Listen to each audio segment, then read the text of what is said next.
He tied a knot in the marble. As you know, we're in the royal mansions. That's the real story of this building. It's become a legend among the people. Let's eat our meal with this beautiful view. The coffee is carrying the Stone Kadayif, which is supposed to be in Erzurum. Look, while we're here, I'm also showing you an ice cream show. Hello everyone. I'm back with a new video. Where am I today? I'm in Zayrik and I've arrived at the Zayrik Mosque. I've been planning to come here for a long time, and now we'll be visiting the Zayrik Mosque with you. I'm very curious too. So, let's go inside and see what awaits us. Yes, come. Yes, we are, but I forgot to mention where this is. It's located on the hill just behind the SSK building on the Flower Trap.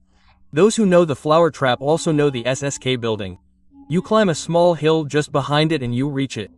Who knows how many of us have passed by here? We've been here, but perhaps we didn't know that such a historical monument, the historic mosque, was here. I even took a little look before coming here. It turns out this is a massive 900-year-old structure. You can tell just by entering the mosque. This isn't an ordinary place. The moment you look at the walls, that ancient scent, that historical weight, settles over you. Let me put it this way. This is the second largest Byzantine structure remaining in Istanbul after Hagia Sophia. So, the moment you step inside, you feel like you're entering a historic tunnel, not just a mosque. We're in the main prayer hall. I approach the pulpit, and there's that marble column that those unfamiliar with it don't notice. But those who do look at it with astonishment. They've tied a knot in the marble. From what I've researched, this isn't Ottoman work. You've probably seen it on many television programs and YouTube, anyway. It was removed from the ruins of another, older temple and placed here. It's an ancient piece. The Ottomans didn't have such obsessions anyway. They always considered the functionality of the materials they had at their disposal. How the sculptors of that era did this is beyond me. Incredible craftsmanship, truly exquisite. And that's the Sultan's pavilion you see up there. Its shape and form are unmistakable. When the Ottoman sultans came here, they prayed in this private Hoja. You'll find these sultans' pavilions in large and important mosques, and yes, you can see those small glass doors under the carpets. This is the real highlight of this building, the mosaics beneath the floor. When it was once a church, the entire floor was covered with 700 square meters of colorful marble mosaics.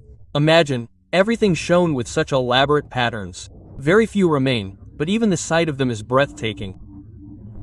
It was discovered during the restoration, and the top was covered with a glass scaffolding and carpeted.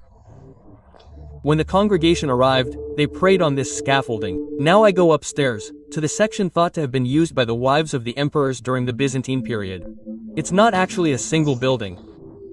It was built by combining three separate churches that stood side by side, and most interestingly, it was the emperor's tomb.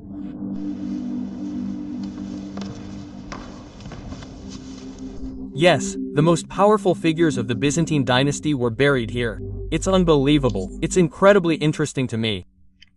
The fact that it later became a mosque adds even more to the intrigue. Another reason the structure is so important is its underground location. This is where the stairs descend from the mosque to the Panterator Cistern, also known as the Zayrik Cistern, known as the historic elephant roof. I'd post photos, but we couldn't go down. I wish we could. Those who do are very lucky. There's a legend circulating that the tunnels leading down these stairs lead all the way to Hagia Sophia, filled with hidden Byzantine treasures. I didn't get to go down, but even the photos of the cistern are exciting. I really wanted to go down. So why did the mighty Panterator become Mola Zayrik? After the conquest, Mehmed the Conqueror built this place into a madrasa, because it's the second largest surviving structure in Istanbul, and a madrasa was needed. So, this was the first place he considered. And his teacher was Mola Zayrik Mehmet Effendi. Mola Zayrik Mehmet Effendi was such a quick-witted and intelligent man that his nickname, Zayrik, meaning alert, gave his name to both the building and the district. Of course, it had a tragic ending. If anyone's curious about Mo Zayrik, they should look it up online. It has a very poignant and interesting story.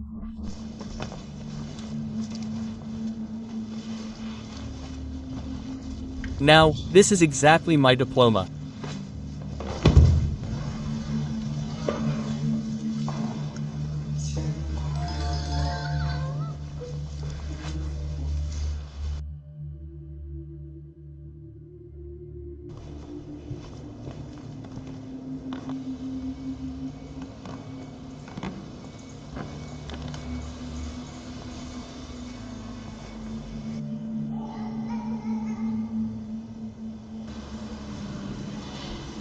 It's a fake mosque, and while wandering around the world, trying to look for small details, I suddenly came across this place.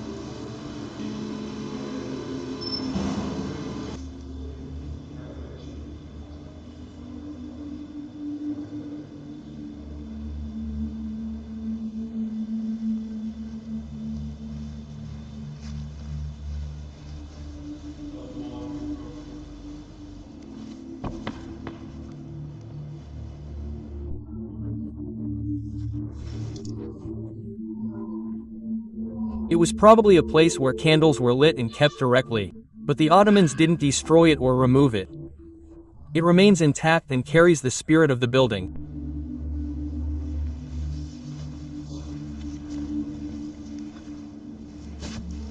There are many legends like the stories above. For example, people have said that strange whispers come from the cistern and the caves in the evenings. Some think this is the voice of those who died in the Crusader raids or the spirits guarding the tombs of emperors. Who is it?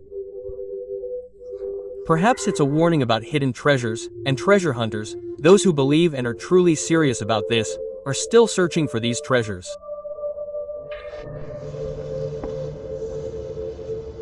This is real marble.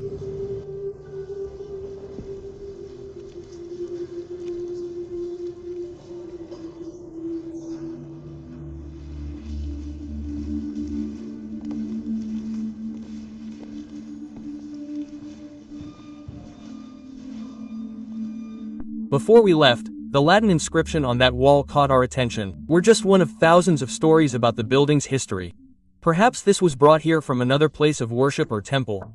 I'm so curious, I'll take a photo of it and even look it up online to see what it says.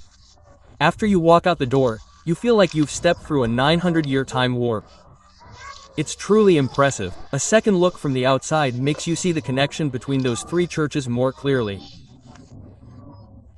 But what I can't forget is that during the Fourth Crusade in 1204, when the Latins visited Istanbul on their crusade, they actually planned to go to Jerusalem, and the Crusaders looted it. As a result, they stole all the sacred relics and everything valuable, including Hagia Sophia, and smuggled it to Venice.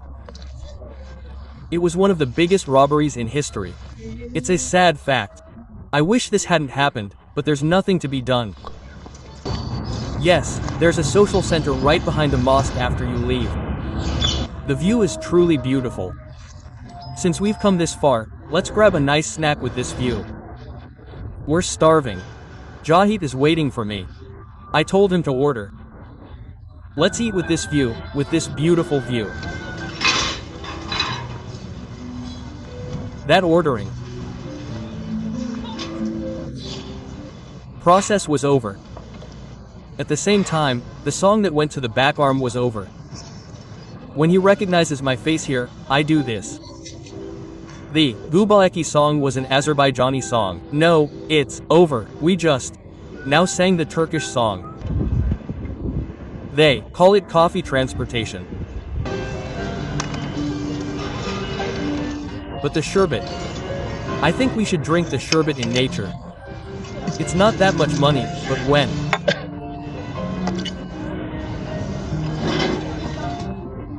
friends are here.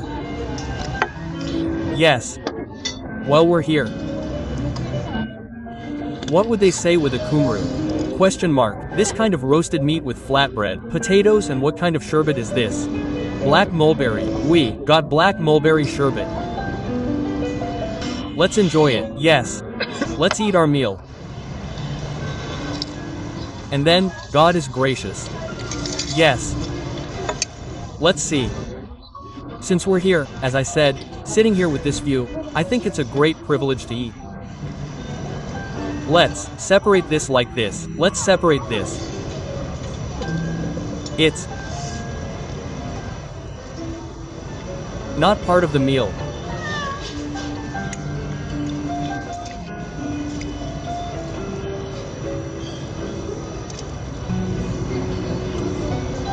I like the black dew. I liked its meat too. The roasting is also good. I normally don't like meat in Turkey.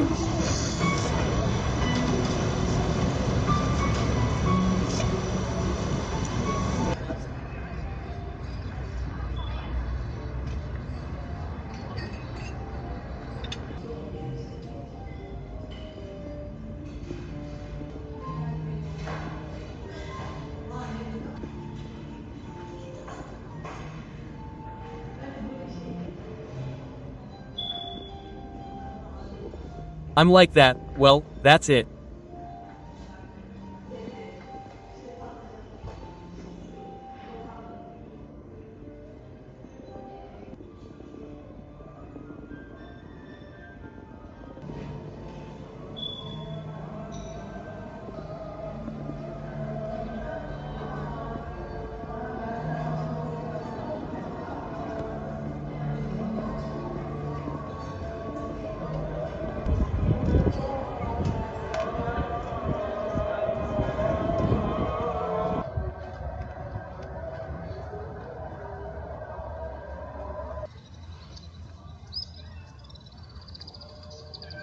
Yes, friends, we've reached the end of a new video again.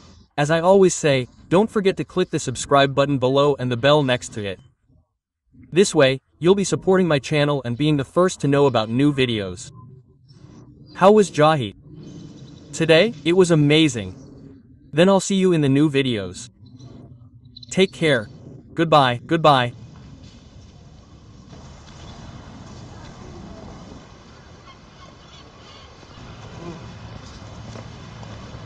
I hope we can do something.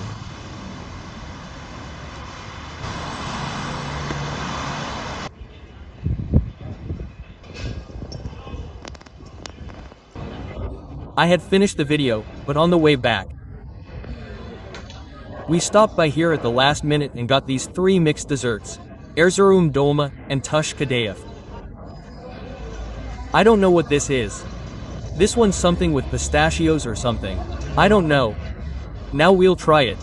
First, I'm trying to say I don't know what it is.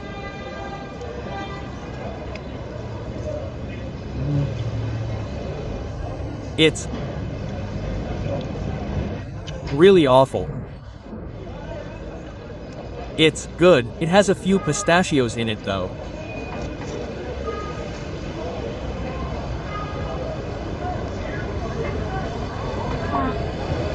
It's good.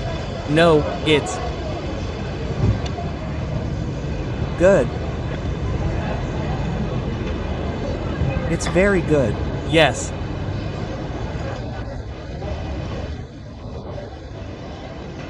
I thought frying would be too heavy, but this thing is stuffed. Erzurum dolma, we eat it twice.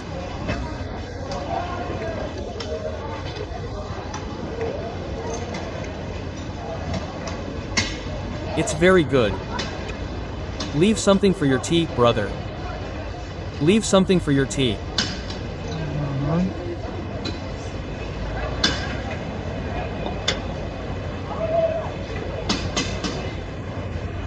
Don't forget to follow. If you've watched the video this far, I think you'll probably follow, like, and share. Look, while you're here, I'm also showing you an ice cream show.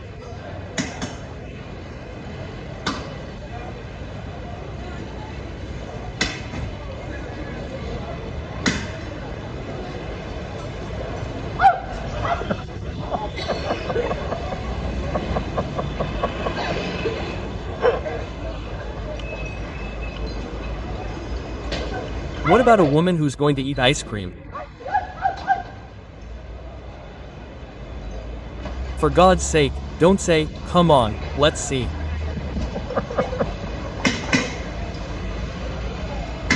This won't be left from the king in a minute.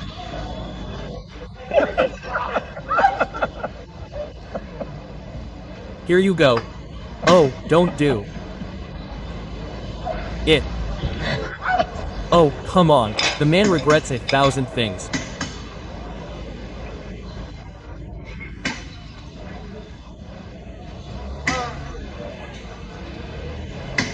You know, there's a show going on here right now, don't fill hearts.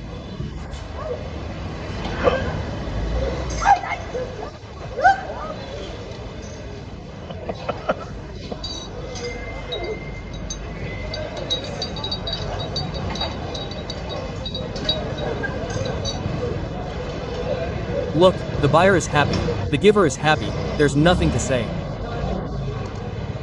And I'll close it here now, see you later, bye.